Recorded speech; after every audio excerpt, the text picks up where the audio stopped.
అందున్న సమస్తాన్ని సృజించిన మా సృష్టికర్తవైన దేవ, ఈ మహోన్నతమైన ఘనమైన సర్వశక్తి కలిగిన నామాన్ని బట్టి స్తోత్రాలు. మీరు పరలోకంలో ఆత్మరూపిగా ఉన్నారు, ప్రవేశింపరాని తేజస్సులో ఉన్నారు. భూమి మీద అక్షయమైన దేహాన్ని ధరించడానికి క్షయమైన దేహాన్ని మాకు ఇచ్చారు. మీ కుమారుడైన యేసుక్రీస్తు వారికి ఇచ్చిన దేహము లాంటి దేహమే మాకు కూడా ఇచ్చారు. ఆయన తన దేహాన్ని అక్షయమైన మహిమా దేహంగా మలుచుకున్నాడు. ఆయన అడుగుజాడల్లో మేము కూడా నడవగలిగినట్లయితే ఈ క్షయమైపోయే ఈ దేహం అక్షయమైన దేహంగా మలచబడటానికి ఎలాంటి బ్రతకాలో, ఎలాంటి ప్రవర్తన కలిగి ఉండాలో మా జ్ఞాన గ్రంథము, మా బ్రతుకు పుస్తకమైన బైబిల్లో నుంచి అనేకమైన విషయాలు మాకు నేర్పిస్తూ ఉన్నారు. భక్తులు ఎలాంటి ప్రవర్తన కలిగి ఉండాలి, భక్తిహీనులు ఎలాంటి ప్రవర్తన కలిగి ఉంటారు అనేది తేటగా మాకు తెలియచేస్తూ ఉన్న విధానాన్ని బట్టి స్తోత్రాలు చెల్లిస్తూ, భక్తిహీనుల జాబితాలో మేము ఉండకుండా భక్తుల జాబితాలోనికి మమ్మల్ని మేము మలచుకోవటానికి బతుకున్నాం కాబట్టి అవకాశాన్ని మాకు అనుగ్రహిస్తున్నందుకు మీకు కృతజ్ఞతాస్తుతులు క్రీస్తు ద్వారా చెల్లిస్తూ, కొన్ని మాటలు మరలా మేము నేర్చుకోవడానికి సిద్ధపడుతూ ఉండగా మీ ఆత్మ సహాయంతో బోధిస్తున్న నన్నును వింటున్న మీ పిల్లల్ని నడిపించండి. మీరు మాత్రమే మహిమ ఘనత ప్రభావాలు ఆరోపించుకొనమని మా రక్షకుడు, మా పాప విమోచకుడైన క్రీస్తు యేసు యొక్క రక్షణ కలిగిన నామములో ప్రార్థించి అడిగి వేడుకొనిచున్నాను పరలోకపు తండ్రి, ఆమేన్. చేరువచ్చిన మీ అందరికీ ప్రభువైన క్రీస్తు నామములో నా శుభాలు, వందనాలు. తిమోతికి రాసిన 2వ పత్రిక 3వ అధ్యాయంలోని భక్తులగలా కనపడుతున్న భక్తిహీనుల జాబితాలోని కొన్ని సందర్భాలని, కొన్ని లక్షణాలను మనం ఆలోచిస్తూ ఉన్నాం. ఆ లక్షణాల్లో మరికొన్ని లక్షణాలు ఈరోజు మనం ఆలోచిద్దాం. తిమోతికి రాసిన 2వ పత్రిక 3వ అధ్యాయము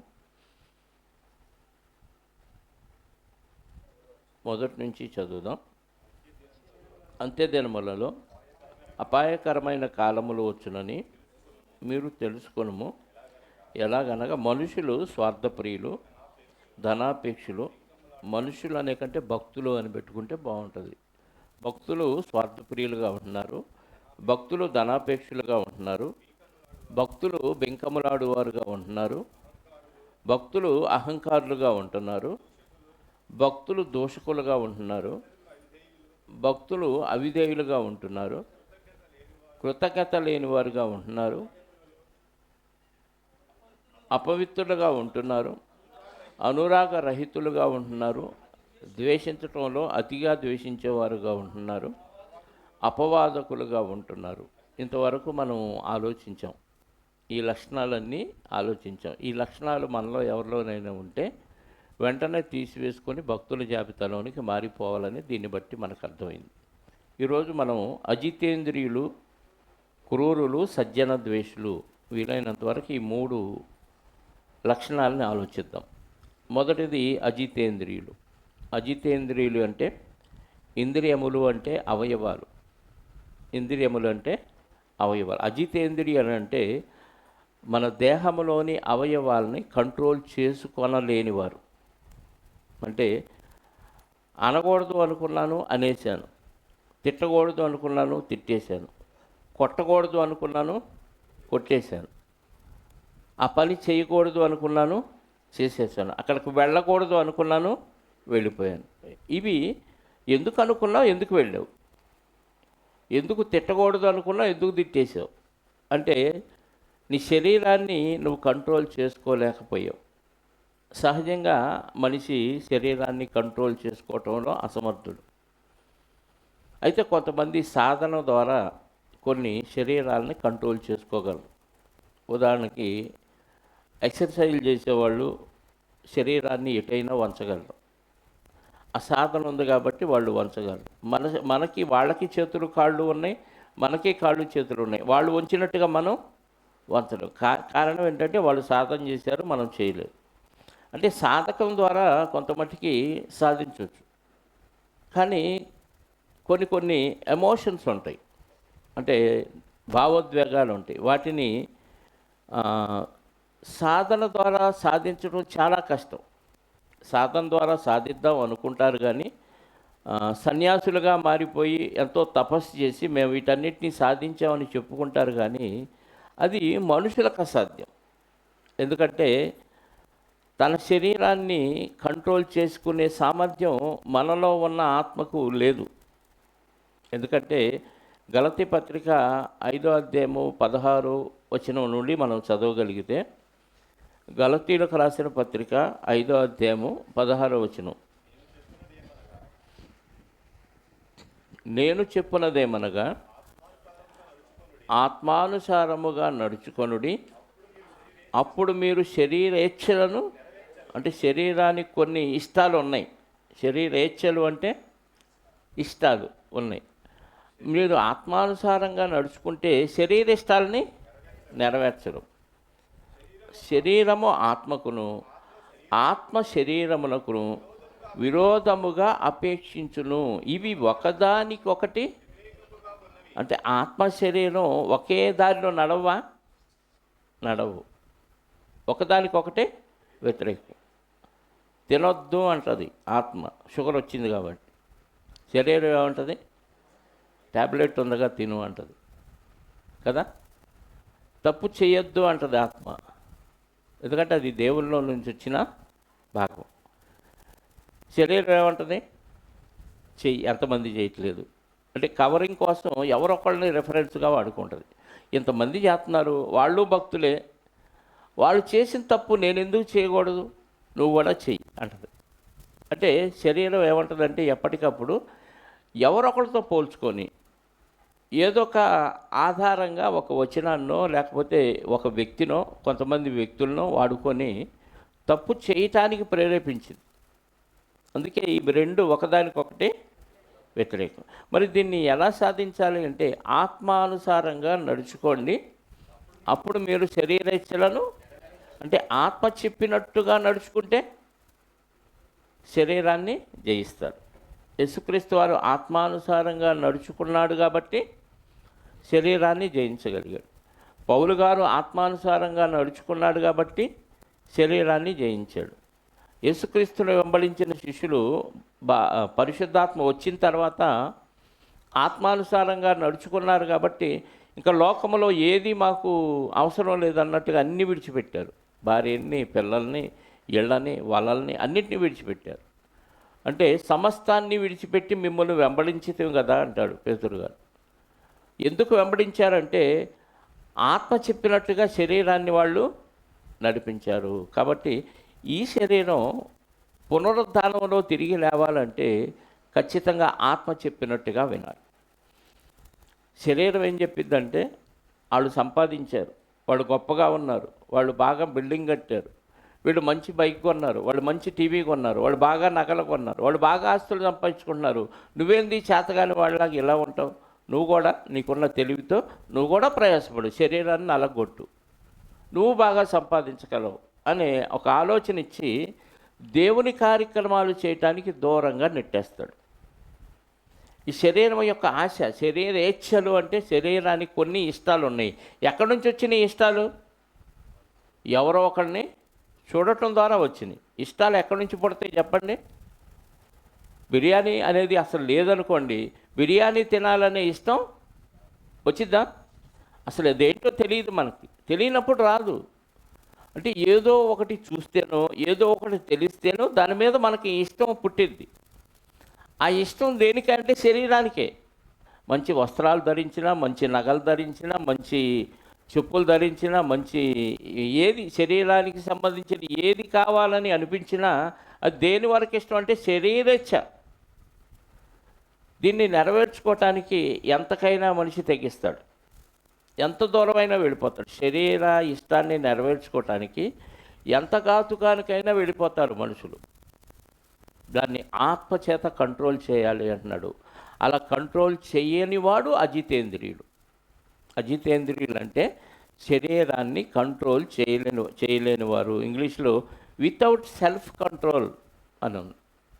అంటే సొంతగా తనను తాను కంట్రోల్ చేసుకోలేడు, నా వల్ల కావట్లేదు అంటాడు.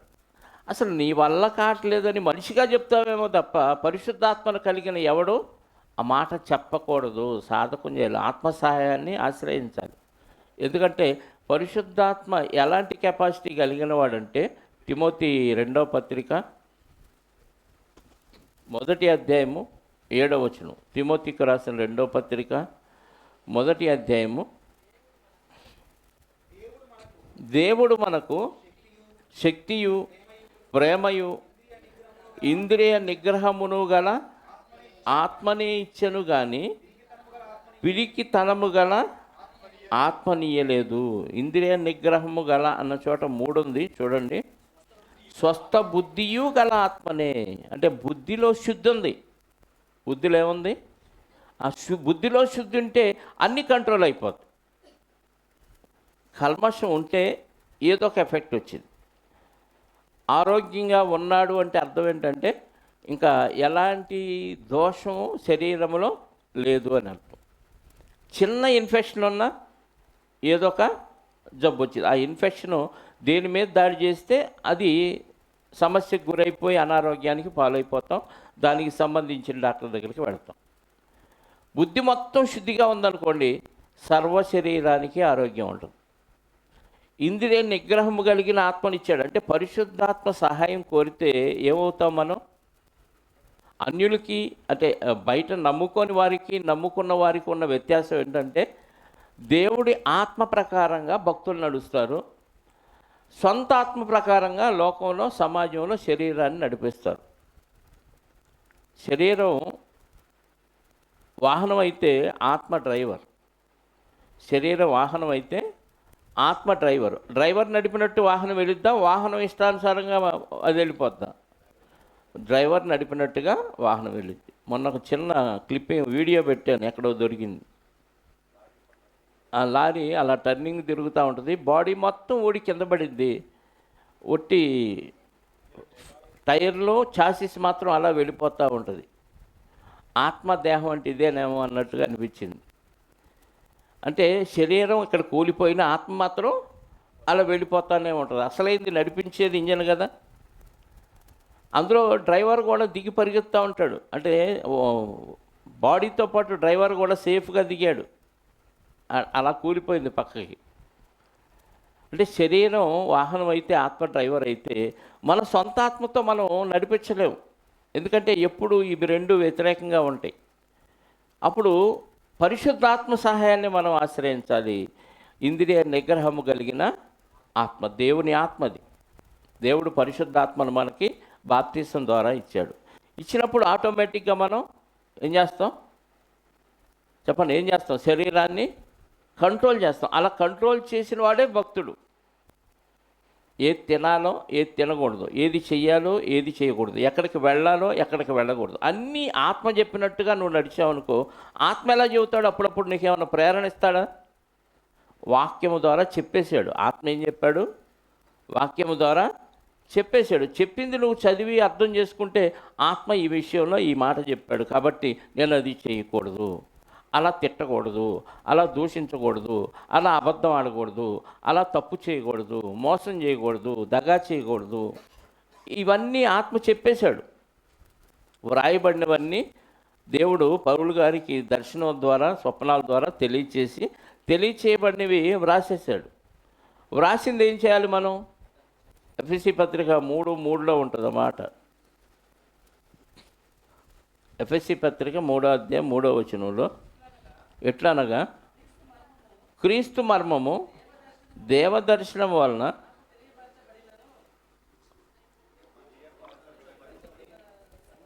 తెలియపరచబడిన సంగతిని గూర్చి మునుపు సంక్షేపముగా వ్రాసి తిని, మీరు దానిని, నేను వ్రాసిన దానిని మీరు చదివిన ఎడల దానిని బట్టి క్రీస్తు మర్మమును గూర్చి నాకు కలిగిన ఆ జ్ఞానము గ్రహించుకొనగలరు. అంటే నేను రాసింది మీరు చదివితే నాకు ఏ జ్ఞానం వచ్చిందో మీకు కూడా ఆ జ్ఞానం వచ్చేసింది. మళ్ళీ మీకు దేవుడు ఆత్మతో అప్పుడప్పుడు ప్రేరేపించేవి చెప్పడు, వ్రాయబడినవన్నీ చెప్పేశాడు. చెప్పింది నువ్వు చదివి గ్రహిస్తే, వాక్యం నీ హృదయంలో ఉంటే వెంటనే ఏమైపోద్ది చెప్పండి? శరీరాన్ని ఇలా నడపకూడదు, ఈ మార్గంలో శరీర అవయవాల్ని వాడకూడదు అంటారు. అజితేంద్రియులు అంటే ఎవరు? ఆత్మచేత నడిపింపబడని వారు. మరి భక్తులేనా అంటే వీళ్ళు భక్తులే. ఈరోజు ఇలాంటి భక్తులు సమాజంలో ఎక్కువగా ఉన్నారు.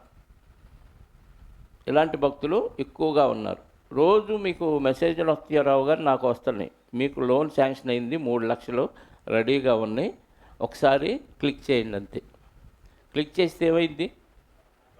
అకౌంట్లో అన్నీ వెళ్ళిపోతాయి. ఆశ పడతాడు, దురాశ దుఃఖానికి చేటు. చవకగా వస్తున్నాయి, వెంటనే బానిసలైపోతాం, లోబడిపోతాం. అంటే ఆశా నిగ్రహం లేదు మనకి. ఆ గలతీ పత్రిక 5వ అధ్యాయంలోనే మనకి శరీర కార్యాల్లో ఉంటుంది ఆ మాట. అంటే నీ శరీరాన్ని ఆశపడటం వల్ల ఏమయ్యావు? మోసపోయావు. శరీరాన్ని కంట్రోల్ చేసుకోలేక దానికి బానిస అయిపోయావు. చదవండి 22వ వచనం కదా. శరీర కార్యములు స్పష్టమై ఉన్నవి, అవేవనగా జారత్వము, అపవిత్రత, కాముకత్వం, విగ్రహారాధన, అభిచారము, ద్వేషములు, కలహములు, మత్సరములు, క్రోధములు, కక్షలు, భేదములు, విమతములు, అసూయలు, మత్తతలు, అల్లరితో కూడిన ఆటపాటలు మొదలైనవి. ఇవన్నీ శరీర కార్యాలు, శరీరముతో చేసేవి. ఇవన్నీ ఆత్మ కంట్రోల్లో ఉంటే ఇవన్నీ చేస్తామా? చెయ్యం. ఇవి చేశారు అంటే వాళ్ళు ఎవరంటే అజితేంద్రియులు. అజితేంద్రుడు శరీర కార్యాలు దేవుని కార్యాలకు వ్యతిరేకంగా చేసేవి ఇవన్నీ మనం చేసామంటే మన శరీరాన్ని మనం ఏం చేసామంటే జయించలేకపోయాం. నిన్ను నువ్వు కంట్రోల్ చేసుకోలేకపోయావు. ఆత్మేమో వద్దంటుంది, శరీరమేమో చేయమంటుంది. ఈరోజు మనం అందరం అజితేంద్రుడిగా మారిపోయాం కాబట్టి సమయాన్ని ఎవరూ పాటించలేదు. కొన్ని కోట్ల సార్లు చెప్తున్నాను ఈ మాట. సమయాన్ని పాటించలేకపోతాను. నీ శరీరాన్ని నువ్వు ఉదయాన్నే లేపలేకపోయావు. నీ శరీరాన్ని నువ్వు లేపలేని దౌర్భాగ్యపు స్థితిలో నీ బతుకుంది. మళ్ళీ భక్తులు కదా, శరీరాన్ని టయానికి మందిరానికి నడిపించలేని దౌర్భాగ్యపు స్థితిలో నీ ఆత్మ ఉందా? అంటే శరీరానికి, దాన్ని దౌర్బల్యానికి నువ్వు బలైపోయావు. మధ్యరాత్రి దాకా టీవీలు చూడటమో ఫోన్లు చూడటమో చేస్తే ఉదయాన్నే లేవమంటే ఎందుకు చేస్తాం? కొన్ని సంఘాల్లో శనివారం ప్రిపరేషన్ పెడతారు, అంటే సిద్ధపాటు కూడికలు పెడతారు. ఆ కూడికలో ఏముండదు, రేపు ఆదివారం రొట్టె తీసుకోవాలి కాబట్టి ముందుగా మీరు సిద్ధపడండి. వాళ్ళు సిద్ధపరిచేది దేనికి? శరీర సంబంధమైన సిద్ధపాటే వాళ్ళు చేసేది. మీరు తలస్నానం చేయాలి, తెల్ల బట్టలు కట్టుకోవాలి, భార్యాభర్తలు కలుసుకోకూడదు, ఇవన్నీ సిద్ధపాటు చేస్తారు. ఆత్మీయంగా సిద్ధపాటు చేస్తారంటే అది వాళ్ళకి తెలియదు. సిద్ధపాటు కూడికి పెట్టడం మంచిదే, కానీ ఏ సిద్ధపాటు చేస్తారు? అది కూడా శరీర సంబంధమైన సిద్ధపాటు. ఆత్మీయంగా నిన్ను బలపరిస్తే ఆటోమేటిక్గా ఉదయాన్నే ఏం చేస్తాం? దిగ్గులు లేస్తాం, శరీరాన్ని తన్ని లేపి నడు దేవుని సన్నిధికి అంటాం. రోమాపత్రిక 6వ అధ్యాయంలో అంటాడు కదా, నీ అవయవాలను 13వ వచనం నుండి మీ అవయవములను దుర్నీతి సాధనములుగా పాపానికి అప్పగించు. నీ అవయవాల్ని దుర్నీతి సాధనలు అంటే దేవుని వాక్య వ్యతిరేకమైన పనులు చేయటానికి వస్తువులు. మళ్ళీ చెప్తాను, నీ అవయవములను దుర్నీతి సాధనములు అంటే దేవుని పని చేయకుండా లోక సంబంధమైన పనులు చేసేవన్నీ దుర్నీతి పనులే. ఈ పనులు చేయటానికి నీ అవయవాల్ని పనిముట్లుగా వాడొద్దు. సాధనాలంటే పనిముట్లుగా ఉపయోగించొద్దు. దుర్నీతి సాధనములుగా పాపములకు అప్పగింపకుడి కానీ మృతులలో నుండి సజీవులం అనుకొని మిమ్మల్ని మీరే దేవునికి అప్పగించుకొనుడి. మీ అవయములను నీతి సాధనాలు, దుర్నీతి సాధనాలు కాదు, నీతి సాధనాలు అంటే ఆత్మ మీద ఆధారపడి చేస్తాం. నీతి సాధనములుగా దేవునికి అప్పగించుకొనుడి. అంటే దుర్నీతి సాధనాలుగా అవయవాలను అప్పగించుతున్నామంటే అర్థం ఏంటంటే దాన్ని జయించలేకపోతున్నాం. ఆత్మ సహాయాన్ని కోరుకోపోవటం వల్ల మనం ఏమవుతున్నాం అంటే శరీర సంబంధమైన కార్యక్రమాల కోసం వెళ్ళిపోతాం. ఆనాడు శాస్త్రులు పరిచయాలు కూడా ఇదే చేశారు. వాళ్ళని ఉద్దేశించి యేసుక్రీస్తు వారు ఏమన్నాడు తెలుసా? ఒకసారి ఆ మాట చూడండి. మత్తయి సువార్త 23వ అధ్యాయము. మత్తయి సువార్త 23వ అధ్యాయము 25వ వచనం. అయ్యో వేషధారులైన శాస్త్రులారా, పరిసయ్యులారా, మీరు గున్నెయు పళ్ళెమును వెలుపట శుద్ధి చేయుదురు కానీ అవి లోపల దోపుతోనూ అజితేంద్రియత్వముతోనూ నిండి ఉన్నది. అజితేంద్రియత్వముతోనూ నిండి ఉన్నది అంటే పైకి శుభ్రం చేస్తున్నాడు, లోపల కల్మషం ఉంది. అంటే అది శుద్ధిని జయించలేని స్థితి ఉంది లోపల. పైకి భక్తులుగా మహాభక్తులుగా కనపడుతున్నారు ఆకారంలో, కానీ లోపల ఎలా ఉంది? అంతరంగం కల్మషంతో ఉంది. అయితే వాళ్ళ ఆత్మ, వాళ్ళ శరీరం మొత్తం కల్మషం అయిపోయినాయి. చూడటానికి ఆకారాన్ని మాత్రం మేకప్ చేశారు. అందుకే వేషధారులైన శాస్త్రులారా అన్నాడు. అంటే వీళ్ళు పైకి గెటప్ వేసుకున్నారు అంతే. కొంతమంది భక్తులు కూడా అంతే, పైకి భక్తుల్లా కనపడతారు కానీ చేసేవన్నీ నీచ కార్యాలు చేస్తూ ఉంటారు. శరీరాన్ని జయించలేకపోవటం వల్ల వచ్చే దౌర్భాగ్యం. నిజంగా చాలా చాలా సందర్భాలు ఈ మధ్య నాకు పంచాయతీలు వస్తున్నాయి. సహోదరులే బయట నాతో పరిచయం ఉన్నవాళ్ళు వాక్యం బాగా నేర్చుకున్నారు, వాక్యం బాగా చదువుతారు, వాక్యాన్ని బాగా బోధిస్తారు. ఆ అనుభవంలోకి వచ్చేసరికి, ఆ సందర్భాలు అనుభవంలోకి వచ్చేసరికి ఫెయిల్ అయిపోతున్నారు. అంటే అనుభవ జ్ఞానంతో ఏమవుతున్నారంటే మనుషులు దేవుని వాక్యానికి లోబడే స్థితి లేదు. వాక్యమే ఇదే అన్నట్టుంటున్నారు. బయట కేసుల దాకా వెళ్ళే పరిస్థితి వస్తుంది. ఇది సహోదరుల ఐక్యతగా ఉండి కలిసి ఉండి చాలా రోజులు బాగా దేవుని పనిచేసిన వాళ్ళు ఈరోజు ఒక చిన్న ఆర్థిక సంబంధమైన విషయాల్లో గొడవ రాగానే ఎక్కడి దాకా వెళ్ళిపోయే పరిస్థితిలోకి వెళ్ళిపోతున్నారంటే ఏమైంది వీళ్ళకి? జ్ఞానం నేర్చుకొని ఏమైపోయింది అనిపించింది. అంటే శరీరాశని వాళ్ళు జయించలేకపోతున్నారు. మరి వాక్యం ఉందా అంటే వాక్యం ఉంది, భక్తులేనంటే భక్తులే సమాజం లెక్కలో. కానీ ఆ సందర్భం వచ్చినప్పుడు ఆ శరీరాన్ని జయించలేక లోకస్తులని ఆశ్రయించడం ఒక తప్పు అయితే, లోకానుసారంగా ఎంత దూరమైనా వెళ్ళిపోయి వాడో నేనో తేలిపోవాలనే స్థితికి వెళ్ళిపోతున్నారంటే ఎంత భయంకరులుగా శరీరాన్ని కంట్రోల్ చేసుకోలేక ఆత్మను ఆశ్రయించలేని స్థితిలో ఉన్నారనేది అర్థమవుతుంది. అప్పటిదాకా ఆత్మ సంబంధులకు అర్థమవుతుంది. ఒకసారి ప్రాక్టికల్ అనుభవంలోకి వచ్చినప్పుడు ఎప్పుడైతే ఫెయిల్ అయ్యారో, వాక్యానుసారంగా ఎప్పుడు ప్రవర్తించకుండా లోకస్తులు ప్రవర్తించినట్టు ప్రవర్తిస్తున్నారో, అప్పుడు వీళ్ళు ఆత్మ సహాయాన్ని ఆశ్రయించలేదనేది అప్పుడు అర్థమవుతుంది. అజితేంద్రియులు అంటే భక్తులుగా కనపడతారు కానీ శరీరాన్ని చెప్పండి జయించలేని దౌర్భాగ్యపు స్థితిలో ఉన్నారు. ఇప్పుడు ఈ జాబితాలో మనం ఉన్నామా? ఆత్మ ఏం చెప్తుంది? నేను శరీరాన్ని ఎలా నడిపిస్తున్నాను? ఆత్మానుసారంగా శరీరాన్ని నడిపిస్తున్నానా, లేదా శరీరానుసారంగానే నడిపిస్తున్నాను? అదే గలతీలో చదివాం కదా, 5వ అధ్యాయం 16 నుంచి. ఆత్మానుసారంగా నడుచుకోండి, మీరు శరీరేచ్ఛలను నెరవేర్చరు. శరీరము ఆత్మకు, ఆత్మ శరీరము ఒకదానికొకటి విరోధముగా అపేక్షించును, కోరుకుంటుంది. ఇవి ఒకదానికొకటి వ్యతిరేకముగా ఉన్నవి కనుక మీరు ఏమి ఇష్టపడతారో వాక్యానుసారంగా నేను బతకాలి, సమయానికి చర్చికి వెళ్ళాలి, ప్రార్థన చేయాలి, ఎవరితో గొడవ పెట్టుకోకూడదు, ఎవరేమన్నా తల ఉంచుకొని వెళ్ళిపోవాలి అనుకుంటాం. అనగానే వచ్చేసిద్ది. తల ఉంచుకోవాలనుకున్నాడు తలెత్తి 4 మాటలు అనేస్తాడు. అప్పుడు దాకా ఏమనిపించింది? వాక్యానుసారంగా బతకాలి. ఆ సందర్భం ఎప్పుడైతే వచ్చిందో మనకి అనుభవంలోకి, వెంటనే ఆ ప్రాక్టికల్గా దాన్ని మనం అనుభవించలేం. అంటే దాన్ని అనుసరించలేకపోతున్నాం. అందుకే మీరేవి ఇచ్చేయింతురో వాటిని చేయకుందరు. అంటే నువ్వు ఇష్టపడింది చేయాలనుకున్నది చేయలేకపోతున్నావు. కారణం ఏంటంటే నువ్వు ఆత్మానుసారంగా నడుచుకోలేకపోతున్నావు. కాబట్టి బాప్తీసం ద్వారా మనం పరిశుద్ధాత్మను పొందుకున్నాం. కాబట్టి పరిశుద్ధాత్మ చెప్పిన పద్ధతిలో మనం ఏం చేయాలి?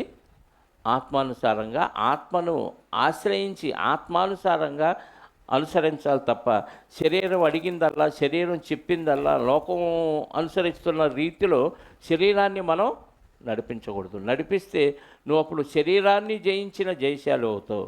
జయించకపోతే అజితేంద్రియులు అవుతారు. అంటే సెల్ఫ్ కంట్రోల్ని కోల్పోయిన వాళ్ళు. దానికి సైకాలజిస్టులు చాలా చాలా చెప్తూ ఉంటారు.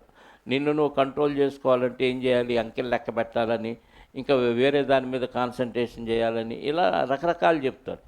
ఎన్ని చెప్పినా అవి కొంతవరకే పరిమితం.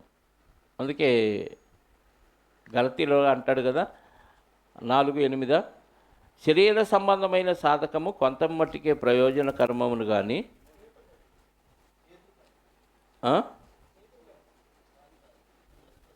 తిమోతి పత్రిక 4వ అధ్యాయము 8వ వచనం.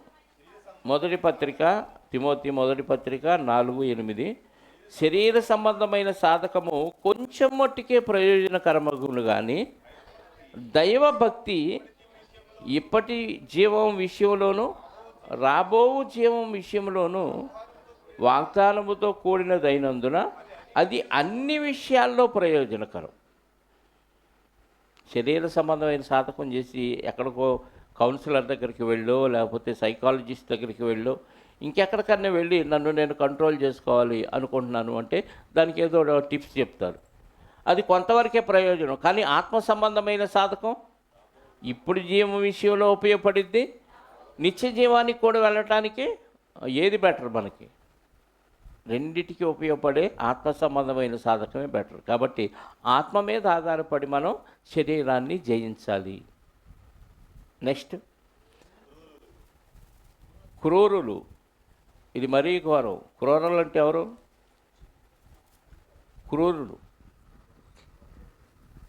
క్రూరులు అంటే ఎవరండి?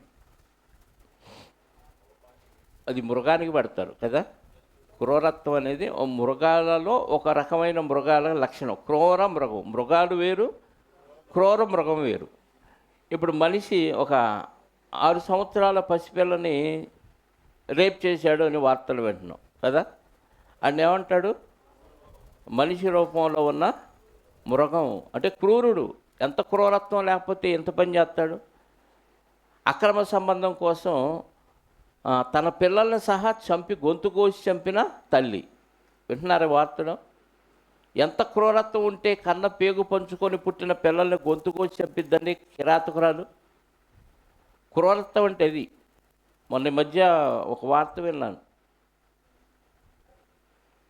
2 అక్కజెల్లెళ్ళు అంటే పెద్దమ్మ చిన్నమ్మ కూతురు ఒకే ఇంట్లో అన్నదమ్ముళ్ళు చేసుకున్నారు. ఒక ఆవిడ ఈ ఆన్లైన్ గేమ్స్ ఏ ఉంటాయి కదా, బెట్టింగ్స్కి అలవాటు పడివి 8 లక్షలు కోల్పోయింది. 6 లక్షలో 8. దాంతో ఆ ఇంట్లో వాళ్ళందరూ ఆమెను చులకనగా చూడటం. అంతకుముందు ఆమెకి మంచి పేరుంది, గౌరవం ఉండేది.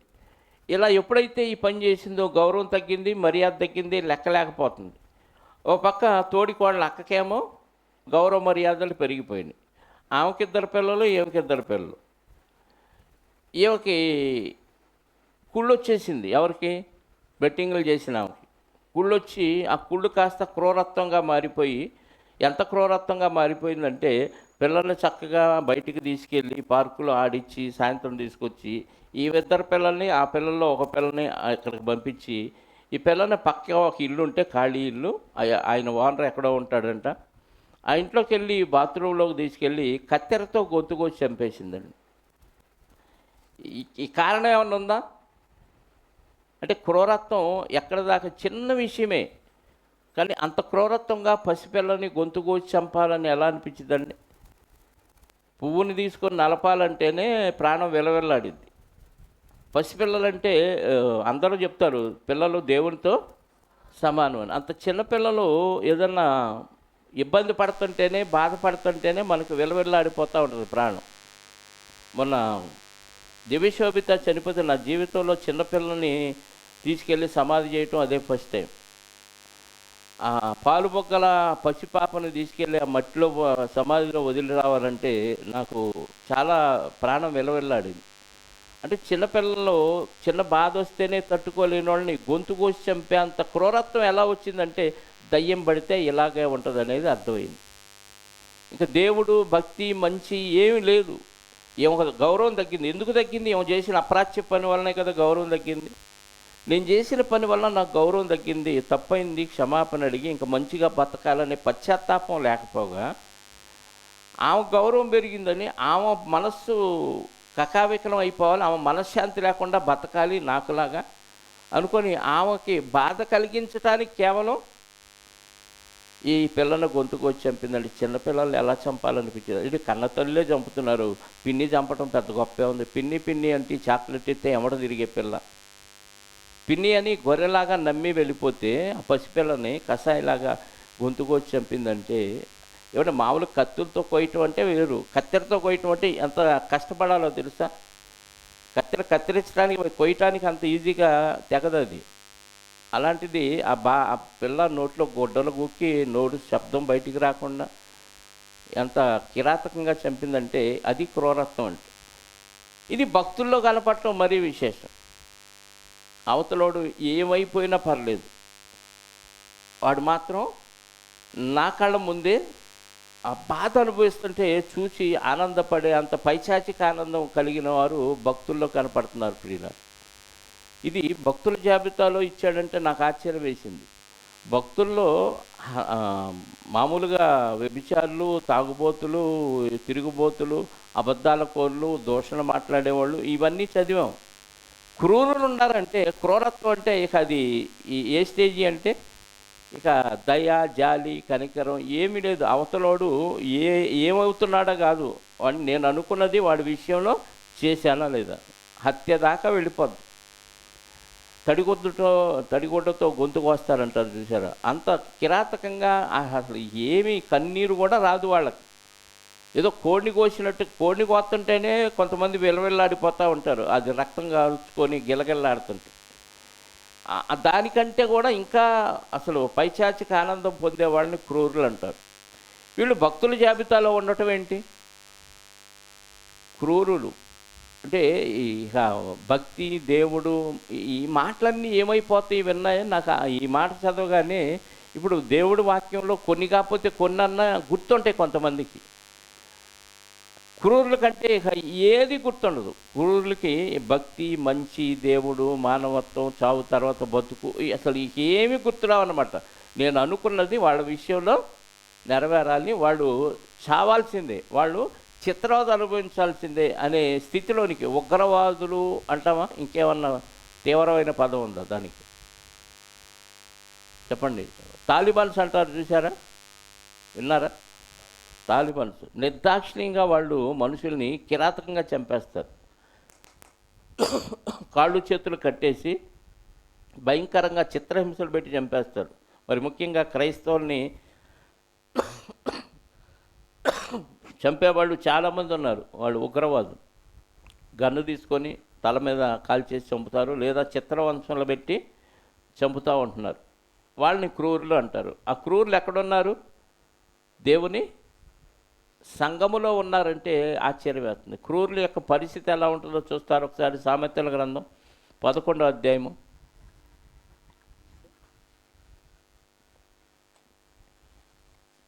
సామెతల గ్రంథం 11వ అధ్యాయం 17వ వచనం. తర్వాత ఆడి పరిస్థితి ఎలా ఉంటుందో చెప్తున్నాడు. దయగలవాడు తనకే మేలు చేసుకొను, క్రూరుడు తన శరీరములకు బాధ తెచ్చుకున్నాడు. ఏమండి అసలు ఈ పదం ఎవరితో తెలుసా? ఈ క్రూరత్వం అనే పదం ఎవరితో తెలుసా? సాతానుగాడు. మన ప్రకటన గ్రంథంలో చూస్తే వాడికి ఇచ్చిన టైటిల్స్ అన్నీ క్రూర మృగం, క్రూర సర్పం. 1, 2, 3 వచనాలు చూడండి ప్రకటన గ్రంథంలో. ప్రకటన గ్రంథము 20వ అధ్యాయము 4వ వచనం. అంత సింహాసనములను చూచితిని, వాటి మీద ఆసీనుడై ఉండి వారికి విమర్శ చేయుటకు అధికారం ఇవ్వబడును, మరియు క్రూర మృగమునకైనను దాని ప్రతిమకైనను నమస్కారము చేయక. అంటే క్రూర మృగం అంటే సాతాను యొక్క ప్రతిరూపం. కరెంట్ వచ్చింది, ఫ్యాన్లు వేసుకోండి. క్రూర మృగం అంటే దాని యొక్క ప్రతిరూపం. ఆ తర్వాత అదే 20వ అధ్యాయము 10వ వచనం, 4వ వచనం చూసాం. ఇప్పుడు 10వ వచనం. అగ్నిగంధకములు గల గుండములో పడవేయబడును. అచ్చట క్రూర మృగమును అబద్ధ ప్రవక్తయు ఉన్నారు. క్రూర మృగము అబద్ధ ప్రవక్త ఉన్నాడు. 11వ అధ్యాయము 7వ వచనం. జయించువాడు వీటిని స్వతంత్రించుకొనును. వారు సాక్ష్యము చెప్పుట ముగింపగానే అగాధములో నుంచి వచ్చు క్రూర మృగము వారితో యుద్ధము చేసి జయించి వారిని చంపును. ఏమంటే ఈ వచనాలు ఇంకా చాలా ఉన్నాయి. ఈ క్రూరత్వం అనేది ఎక్కడి నుంచి వచ్చిందంటే సాతానుగాడిలో నుంచి వచ్చింది. దేవుని పిల్లలుగా మనం దేవుని ఇష్టాన్ని నెరవేర్చడం వాడికి ఇష్టం లేదు. వాడికి మన మీద అధికారం చేయాలని, మన మీద వాడు సింహాసనం వేసుకొని మనల్ని పరిపాలించాలని సాతానుగాడి కోరిక. వాడి ఆశ నెరవేరినప్పుడు, దేవుడు వాడికి ఆ పర్మిషన్ ఇవ్వనప్పుడు, దేవుడి పిల్లల్ని ఒకరినొకరు చంపుకునే విధంగా ఈ దైవత్వం, భక్తి, మానవత్వం ఇవన్నీ తీసి తొంగలో దొక్కేసి నీకు వాడు హాని చేశాడు.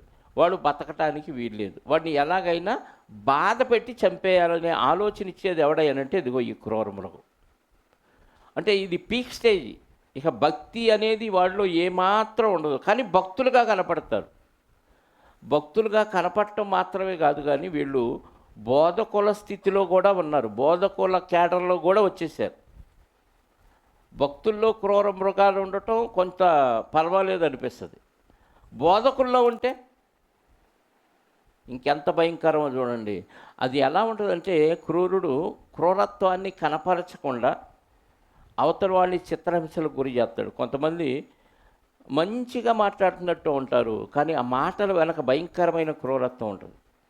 కొంతమంది మనకు మంచిగా సహాయం చేసినట్టు ఉంటారు, కానీ ఆ సహాయం వెనక భయంకరమైన క్రూరత్వం ఉంటుంది. అది ఆ రోజు మనం అనుభవించినప్పుడే అర్థమైంది తప్ప అప్పటిదాకా దీని వెనకున్న క్రూరత్వం మనకు అర్థం కాదు. చాప కింద నీరులాగలా వెళ్ళిపోతూ ఉంటాం. అందుకే బోధకుల్లో కూడా ఎవరుంటారని చెప్తున్నాడంటే పౌలు గారు ఒక మాట చూడండి. మత్తయి సువార్త లేదా అపోస్తల కార్యాల గ్రంథం 20వ అధ్యాయము 29వ వచనం. అపోస్తల కార్యాల గ్రంథం 20వ అధ్యాయము. నేను వెళ్ళిపోయిన తరువాత క్రూరమైన తోడేళ్ళు మీలో ప్రవేశించును, మీలో ప్రవేశించునని నాకు తెలియను. వారు మందను కనికరింపరు మరియు శిష్యులను తమ వెంట ఈడ్చుకొని పోవాలనని వంకర మాటలు చెప్పుచు వంకర మాటలు పలుకు మనుష్యులు మీలో బయలుదేరుదు. నేను వెళ్ళిన తర్వాత ఎవరు ప్రవేశిస్తారంట? ఏమంటే సంఘములో తోడేలు వస్తుంది అని అంటే మనం రానిస్తామా? రానివా? కానీ తోడేలులాగా రాడు. ఎలా వస్తాడు? సంఘంలో ఉండేది ఎవరు? గొర్రెలాగే వస్తాడు. కానీ ఆ గొర్రె ఆ గొర్రె చర్మం కప్పుకుంది అంతే. లోపల యేసుక్రీస్తు వారు చెప్తాడు మత్తయి సువార్త 7వ అధ్యాయంలో. ఒకసారి చూడండి, 7వ అధ్యాయము మత్తయి సువార్త 15వ వచనం. అబద్ధ ప్రవక్తలను గురించి జాగ్రత్త పడండి.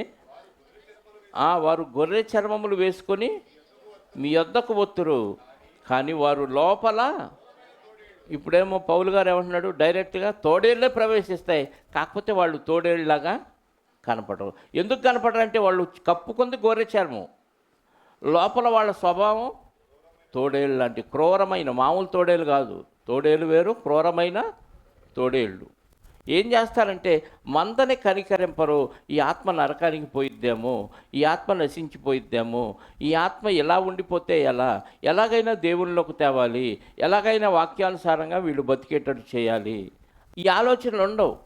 వాళ్ళు ఏమన్నా అయిపోని, మీరు ఎక్కడికన్నా వెళ్ళిపోండి, ఏదన్నా చేసుకోండి, వాళ్ళు మందను కనికరింపరు. అంటే వీళ్ళ స్వార్థమే వీళ్ళు చూసుకుంటారు తప్ప మంద గురించి అస్సలు ఆలోచించు. అందుకే చాలా సంఘాల్లో చూడండి, ఇందాక చెప్పాడు కదా, బూతులు మాట్లాడతారంట. వాళ్ళు సంఘానికి వెళ్తారంటే సంఘానికి వెళ్తారు, అబద్ధాలు ఆడతారు, సంఘానికి వెళ్తారు, మోసాలు చేస్తారు, సంఘానికి వెళ్తారా? అదే ఇది చర్చిలో భక్తులు బయటికి వెళ్ళినాక వ్యాపారమే బామర్ది బామర్దే అన్నట్టుంది. వాళ్ళు మందను కనికరింపరు, ఏం చేస్తారు చెప్పండి? ఏం చేస్తారంట? కనికరింపకుండా వంకర మాటలు చెప్పుచు వాళ్ళ వెంట ఈడ్చుకొని పోతారు. ఈడ్చుకొని పోవటం అంటే చచ్చినట్టుగా వాడి వెనకాల నువ్వు వెళ్ళాల్సిందే. అలా ఆడి మాటలకు నువ్వు పడిపోతావు అంతే. అంత క్రూరత్వం ఉంది. ఎవరు వీళ్ళు? సంఘములో గొర్రె చర్మము కప్పుకున్న తోడేళ్ళు. తోడేళ్ళని మనకు తెలియదు. ఎప్పుడు తెలిసిద్దంటే వాడి మాటలను బట్టి నువ్వు ఈడ్చుకొని వెళ్ళిపోబడినప్పుడు అర్థమైంది. వాళ్ళల్లో ఇంత క్రూరత్వం ఉందా అంటే ఉంటుంది. మరి గొర్రె చర్మము కప్పుకున్న తోడేళ్ళు యేసుక్రీస్తు వారు చెప్పాడు, ఇటు పౌలు గారు చెప్పాడు. ఇప్పుడు ఏం చేయాలి? మనం తోడేళ్ళ నుంచి మనల్ని మనం జాగ్రత్త చేసుకోవాలి. ఒకవేళ మనం తోడేలువా వెంటనే లేకపోతే తోలుదెత్తాడు దేవుడు. ఇప్పుడు బాగానే గడిచిపోతాయి, అన్నీ బాగానే గడిచిపోతాయి, నువ్వేం చేసినా నెరవేరుద్ది. కానీ ఒకానొక రోజు ఖచ్చితంగా దేవుని చేతిలో చిక్కాల్సింది. ఎంత గొప్పోడైనా, ఎంత భయంకరమైన క్రూరుడైనా ఒకరోజు దేవుని చేతిలో చిక్కాలి. అప్పుడు మాత్రం దేవుడు నువ్వు చేసిన దానికి రెట్టింపు ఫలాన్ని నీకు ఖచ్చితంగా ప్రతి వానికి సిద్ధపరిచిన జీతం ఆయన దగ్గర ఉంది. కాబట్టి క్రూరమైన తోడేళ్ళలాగా మనం ఉన్నాం అనుకోండి, వెంటనే మనం ఏం చేయాలి? ఆ స్వభావాన్ని మనం గొర్రెల్లాగా ఉండటానికే దేవుడు పిలిచాడు.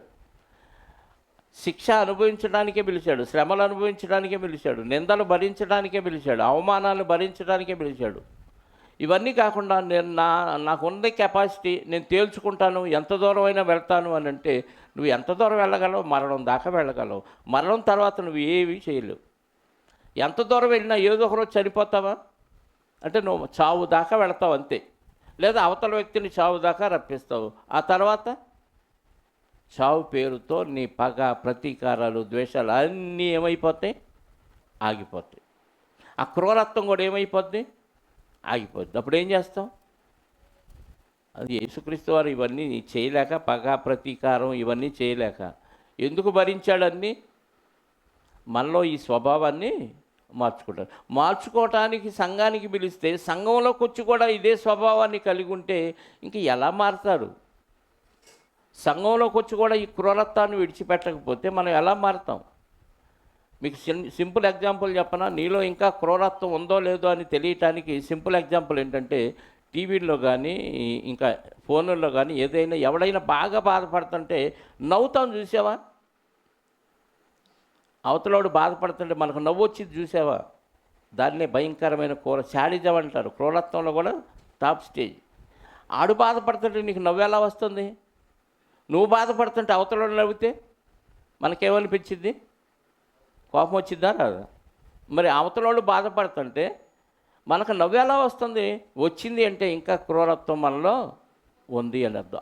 ఆ మాత్రం క్రూరత్వం కూడా లేకుండా మొత్తం తుడిచేసుకున్నవాడే, గొర్రెలాంటి స్వభావం కలిగి ఉన్నవాడే నిజమైన భక్తుడు. అజితేంద్రియులు, క్రూరులు, ఈ లక్షణాలు మనలో ఉంటే తీసివేసుకోవటానికి ప్రయత్నం చేయండి. నీ శరీరాన్ని నీ కంట్రోల్లోనే పెట్టుకో. నీ వల్ల కాకపోతే ఆత్మ సహాయాన్ని ఆశ్రయించు. దేవుడు ఇంద్రియ నిగ్రహము కలిగిన పరిశుద్ధాత్మను మనకి ఇచ్చాడు కాబట్టి ఆత్మ సహాయముతో శరీరాన్ని జయించాలి.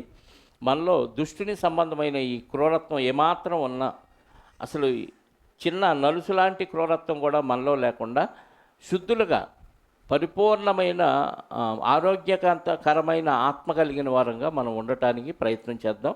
దేవుని సహాయాన్ని అడిగితే ఖచ్చితంగా దేవుడు మనకు దాన్ని అనుగ్రహిస్తాడు. ప్రార్థన చేసుకుందాం.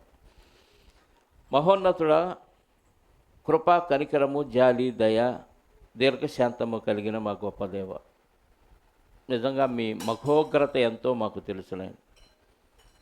ప్రకృతితో మమ్మల్ని ఏదైనా చేయగలరు, కానీ మేము ఎన్ని చేసినా ఎంతటి దౌర్భాగ్యపు స్థితిలో మా బతుకులు మీకు కనపడుతున్నా, ఎంత క్రూరత్వం మాలో కనపడుతున్నా, ఎంత శరీరాన్ని జయించలేని అజితేంద్రియులుగా మేము మీకు కనపడుతున్నా, మమ్మల్ని అందరినీ ఓర్చుకుంటూ సహిస్తూ మా పట్ల మీరు చూపుతున్న దీర్ఘశాంతమును బట్టి మీకు స్తోత్రాలు. మీరు ఏమి చేయట్లేదు కదా అని మేము నిర్లక్ష్య వైఖరి వహిస్తూ ఆ లక్షణాలని అలాగే ఉంచుకుంటే మాకంటే దౌర్భాగ్యులు ఎవరూ ఉండరు కనుక మీ వాక్యము ద్వారా హెచ్చరింపబడిన తరువాతైనా ఈ లక్షణాలు మాలో ఉంటే తీసివేసుకోవటానికి మీ ఆత్మ సహాయాన్ని కోరుకుంటున్నాం. నిజంగా తండ్రి ఆత్మ శరీరం ఒకదానికొకటి వ్యతిరేకంగా అపేక్షిస్తుంది కనుక ఆత్మ సహాయంతో శరీరాన్ని జయించి క్రీస్తు వలె జయశాలులుగా మీ సన్నిధిలో మీ కుడిపార్శ్వమున క్రీస్తు సింహాసనం మీద కూర్చునే అవకాశాన్ని మాకు కల్పించండి. మీ పిల్లలందరూ పరలోకం చేరాలన్నదే మీ ఆకాంక్ష కనుక ఏ ఒక్కరూ నశించడం మీకు ఇష్టం లేదు కనుక ప్రతి ఒక్కరిలో ప్రవర్తన మార్పు చెందటానికి మీ వాక్యముతో వారి హృదయాలను తట్టి లేపండి. ఇదిగోనైనా ఇప్పటి వరకు జరిగించిన కార్యక్రమాలన్నిటిని బట్టి మీకు క్రీస్తు ద్వారా కృతజ్ఞతాస్తుతులు చెల్లిస్తూ వచ్చిన బిడ్డలందరినీ వారి కుటుంబాలకు సురక్షితంగా చేర్చండి. ఇదిగోనైనా మీ చిత్తమైతే రెండవ ఆరాధన మూడవ ఆరాధనలో కూడా మేమంతా కలుసుకోవటానికి కృపాక్షేమాలు మాకు దయచేయండి. వచ్చిన బిడ్డల్లో ఎవరెవరికి ఎలాంటి అవసరాలు ఉన్నాయో మీకు తెలిసినైనా అనారోగ్యంతో బాధపడుతున్న వారికి ఆరోగ్యాన్ని ఇవ్వండి. ఆర్థిక సమస్యలతో సతమతమవుతున్న పిల్లలకు తండ్రి ఆర్థిక వెసులుబాటును దయచేయండి. మానసిక బలహీనత రుగ్మతలతో బాధపడుతున్న పిల్లలకు మరి మనశ్శాంతిని ప్రశాంతమైన వాతావరణాన్ని వారికి అనుగ్రహించండి. ఇదిగోనైనా మరి ముఖ్యంగా మా సంఘ సభ్యులు మరి లక్ష్మణ్ గారు వారి యొక్క కుమార్తెను కోల్పోయిన బాధలో ఉండగా ఓదార్పును నెమ్మదిని మీ వాక్యం ద్వారా ఆ కుటుంబానికి అనుగ్రహించండి. అలాగే తండ్రి మేనకోడలు పోయిన బాధలో ఉన్న గోపిని అలాగే తండ్రి సాయిని కూడా జ్ఞాపకం చేసుకొని వారికి మనశ్శాంతిని ఏ ఒక్కరూ ఈ లోకంలో శాశ్వతంగా ఉండేవాడు కాదు, కాకపోతే ముందు వెనక వెళ్ళామన్న ఓదార్పులు వారికి దయచేసి చేయవలసిన కర్తవ్యాన్ని తట్టి లేపుకొని ముందుకు సాగే మనస్సును వారికి అనుగ్రహించండి. అలాగే మరి కంసేలి బాయిని గురించి ఎంతకాలం మేము ఆలోచించాము. మా ఆలోచనలు వేరు, మీ ఆలోచనలు వేరునైనా తుదక ఆమె దేహం నుంచి విడిపించి దూతల సహాయంతో పరదేశకు చేర్చారని విశ్వసిస్తూ మరి జరగవలసిన కార్యక్రమాలు మంచిగా సమాధానంగా మంచి వాతావరణంలో ఎలాంటి ఆటంకాలు లేకుండా జరిగించమని కోరుకుంటూ తండ్రి వచ్చిన పిల్లలందరినీ మీ యొక్క చేతులకు అప్పగించుకుంటూ మా రక్షకుడు నీ ప్రియకుమారుడైన క్రీస్తు యేసు పరిశుద్ధ నామములో ప్రార్థించి అడిగి వేడుకొనిచున్నాను పరలోకపు తండ్రి, ఆమేన్. మనందరి కన్న తండ్రి అయిన దేవుని ప్రేమ, ఆయన ప్రియకుమారుడైన యేసుక్రీస్తు వారి కృప, పరిశుద్ధాత్మ యొక్క అన్యోన్య సహవాసము ఇప్పుడు ఎల్లప్పుడూ సకల పరిశుద్ధులకు సదాకాలము తోడయుండి నడిపించునుగాక. ఆమేన్. అందరికీ వందనాలు. Thank you very much. ఒకరు